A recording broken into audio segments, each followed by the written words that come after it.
ओव्हिस kitchen या recipe चॅनलमध्ये तुमचे स्वागत आहे. तर आज आपण पोपटी मिरच्यांपासून किंवा ज्या तुमच्या घरात मिरच्या असतील त्याच्यापासून अतिशय भन्नाट अशी रेसिपी पाहणार आहोत. खूपच वेगळी रेसिपी आहे आणि खूपच नवीन रेसिपी आहे.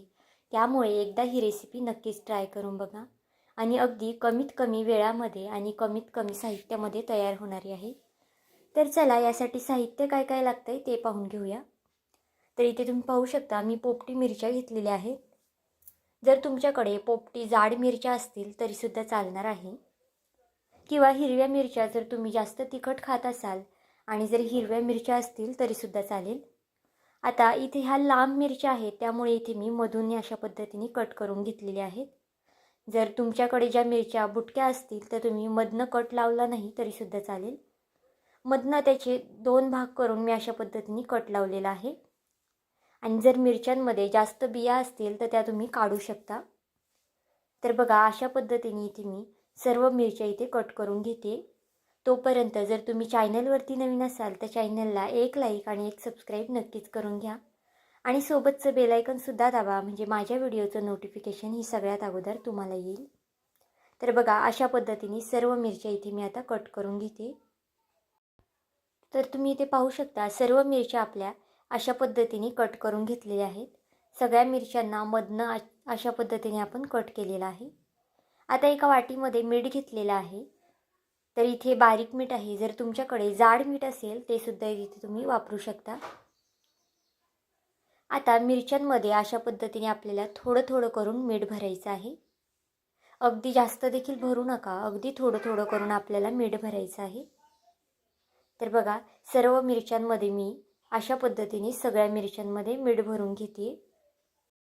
तर इथे तुम्ही पाहू शकता सर्व मिरच्यांमध्ये मीठ भरून झालेलं आहे आणि प्रत्येक एक एक मिरची धरून इथे मी मीठ भरून घेतलेलं आहे. जर तुम्ही मीठ भरलं नाही तर मिरच्या एवढ्या चांगल्या लागणार नाही.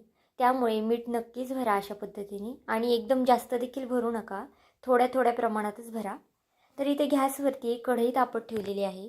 कढईमध्ये इथे मी अर्धा ग्लास इतपत पाणी घालून घेतलेलं आहे आणि त्यावरती जे इडली पात्राचं स्टँड असतं आपलं ते ठेवून घेतलेलं आहे. तुम्ही इथे चाळणीचा देखील वापर करू शकता.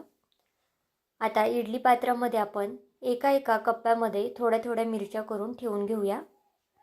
चाळणीमध्ये किंवा डब्यामध्ये, पण जर डब्यामध्ये ठेवल्या तर मिरचीला जास्त पाणी सुटतं.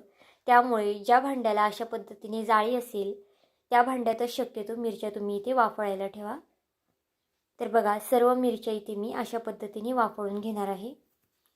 अगदी 5 ते 6 मिनिटच लागतात मिरच्या वाफळायला. जास्त देखील मिरच्या वाफळायच्या नाही आहेत आपल्याला, नाहीतर खूप जास्त शिजल्या की त्या जास्त चांगल्या लागणार नाही किंवा आपल्याला जी रेसिपी बनवायची आहे ती अजून चांगली होणार नाही.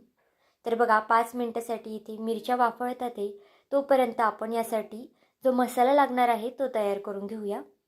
त्यासाठी इथे मी 2 ते 2.5 चमचे इतपत दही घेतलेलं आहे. तुमच्याकडे जर ताक असेल जर ते सुद्धा तुम्ही इथे वापरू शकता. दह्यामध्ये अर्ध्या चमच्याला थोडंसं जास्त हळद घालून घेतलेली आहे. अर्ध्या चमच्याला थोडंसं कमी इथे मी लाल तिखट घातलेलं आहे. जर तुम्हाला तिखट जास्त आवडत असेल तर तुम्ही तिखटाचं प्रमाण हे कमी किंवा जास्त करू शकता. 1 चमचा गरम मसाला घातलेला आहे आणि 1 चमचा धना पावडर घातलेली आहे. चवीनुसार मीठ घालून घेऊया. मीठ इथे बेतातच घाला कारण की मिरच्या भरताना देखील आपण इथे मीठ घातले होतं.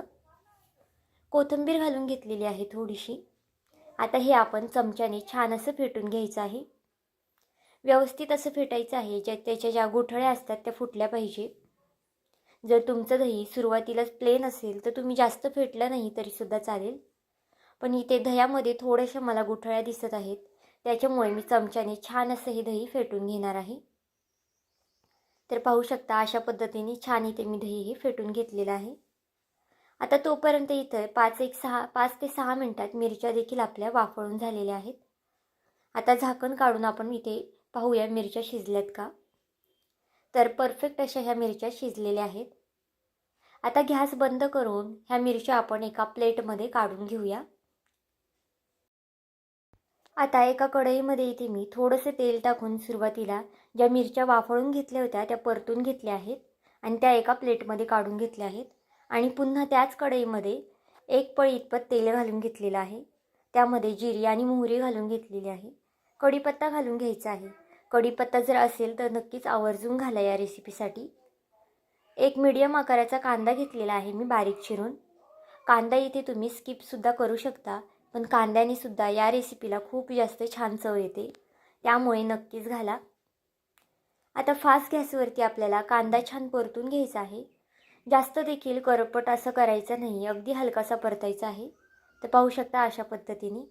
आणि ज्या मिरच्या तेलामध्ये फ्राय करून घेतल्या होत्या मी, त्या इथे आपण यामध्ये घालून घ्यायच्या आहे.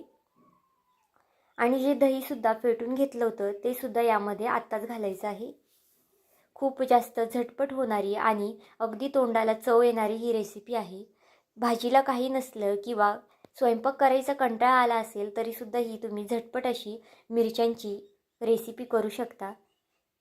एक आठवडाभर फ्रीजमध्ये ही मिरच्यांची रेसिपी आरामात राहते आणि जर बाहेर ठेवली तर 1 ते 2 दिवस आरामात राहते. आता यामध्ये थोडंसं पाणी घालून घेतलेलं आहे आणि छान असं मिक्स करून घेतलेलं आहे. तर पाहू शकता गॅस आपल्याला फास्ट करायचं नाही आहे, नाहीतर दही हे फुटू शकतं. त्यामुळे मीडियम गॅसवरतीच आपल्याला ह्या मिरच्या दह्यामध्ये छान शिजवून द्यायच्या आहेत. वरनं थोडीशी कोथिंबीर घालूया आणि एक 2 ते 3 मिनटासाठी फक्त दह्यामध्ये ह्या मिरच्या मी मीडियम गॅसवरती शिजवून देणार आहे. जास्त देखील शिजवायच्या नाही आहेत, कारण की आपण सुरुवातीलाच मिरच्या वाफळून घेतल्या होत्या आणि नंतर परतूनसुद्धा घेतल्या होत्या. त्यामुळे अगदी 2 ते 3 मिनटंच मिरच्या इथे मी शिजवून घेणार आहे. तर बघा 2 ते 3 मिनटं झालेले आहेत आणि आपल्या ह्या दह्यातल्या मिरच्या तयार झालेल्या आहेत. तर आजची ही झटपट अशी दह्यातल्या मिरच्याची रेसिपी तुम्हाला कशी वाटली मला हे कमेंट करून सांगायला विसरू नका. आणि जर चॅनलवरती नवीन असाल तर सबस्क्राईब करायला विसरू नका. भेटूया आपण पुन्हा एका नवीन रेसिपीसोबत.